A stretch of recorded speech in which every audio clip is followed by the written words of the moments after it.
It happened again last night, didn't it? You were lying in bed. The room was dark. The day was done.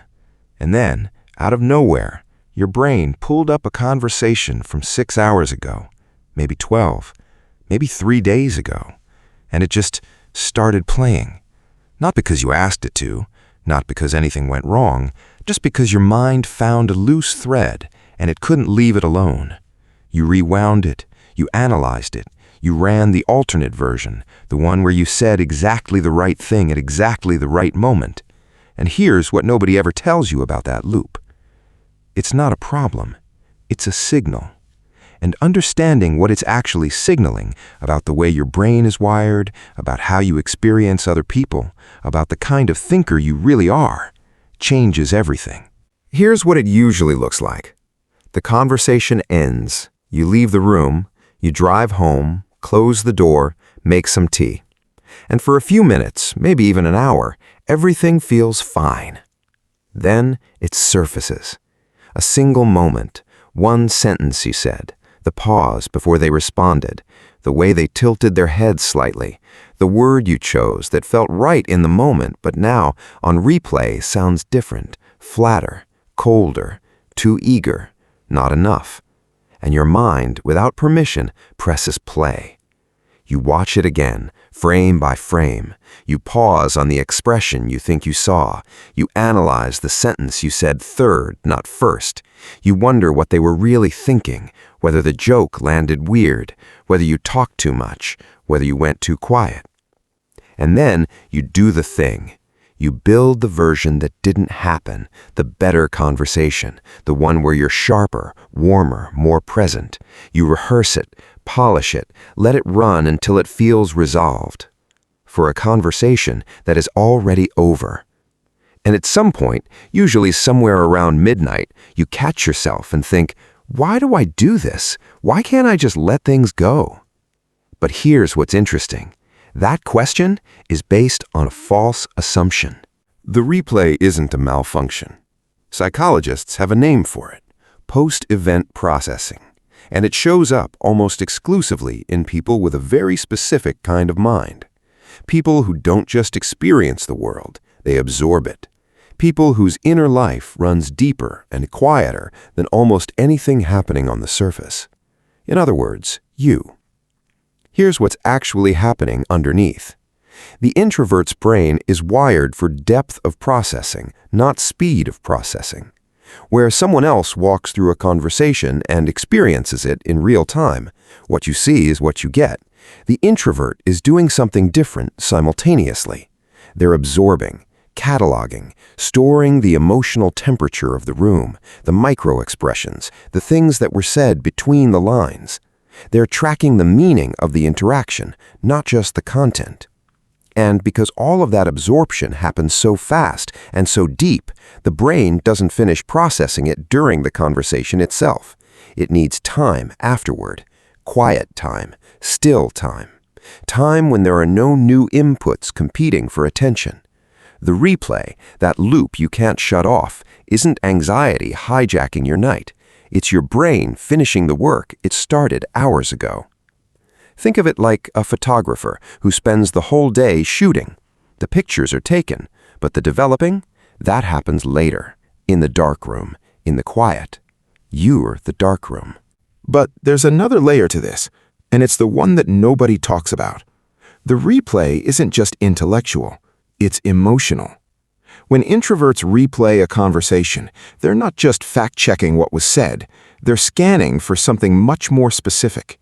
Did I make that person feel seen? That's the question underneath almost every replay loop. Not, did I sound smart? Not, did I impress them? Did they feel like I was actually there with them? There's a body of research in social neuroscience showing that people with high empathic sensitivity, people who feel what other people feel almost automatically, are the most likely to engage in post-event processing because their brain is trying to close a specific kind of gap.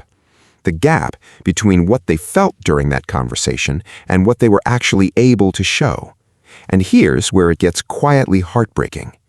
Most introverts carry an interior emotional world that is significantly richer, warmer, and more expressive than what makes it out of their body in real time. They feel more than they say. They care more than they demonstrate. And when a conversation ends, part of them is left holding all of that unexpressed feeling with nowhere to put it. So the mind goes back in, trying to resolve it, trying to find the version of events where what was felt and what was expressed finally match. That's not overthinking. That's a person who takes connection so seriously that even after the connection ends, they're still trying to honor it. So let me say something directly to you, and I want you to actually let it land. You are not too much. You are not broken. You are not neurotic. You are not someone who needs to learn how to switch off. You are someone who cares about the people in your life with a depth and seriousness that most people never develop at all. The person who replays conversations is the same person who remembers what you said 6 months ago that you've already forgotten, who notices when your tone shifts slightly and asks if you're okay before you've even admitted to yourself that you're not, who shows up quietly, carefully, fully, in ways that rarely get named but are almost always felt. You've been treating this loop like a flaw, but think about what it actually tells you. You care enough about a single conversation to give it hours of your attention after the fact. You care enough about another person's experience of you to run a quality review on yourself. Most people don't do that. Most people walk out of a conversation and it dissolves into the next notification, the next task, the next distraction. Nothing examined, nothing refined, nothing understood more deeply than it was before. You sit with it. That's not weakness. That's a form of devotion to people, to honesty, to the idea that how you show up for someone actually matters. Here's the truth about the world we live in right now. Speed is worshipped. The fast talker, the instant reply, the person who always has something clever to say without needing a single second to think. Culture rewards that, promotes that, calls it confidence.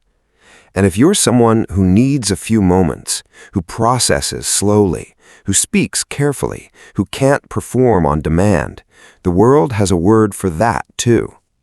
Awkward, too quiet, too sensitive, too serious. But consider what that framing actually costs us.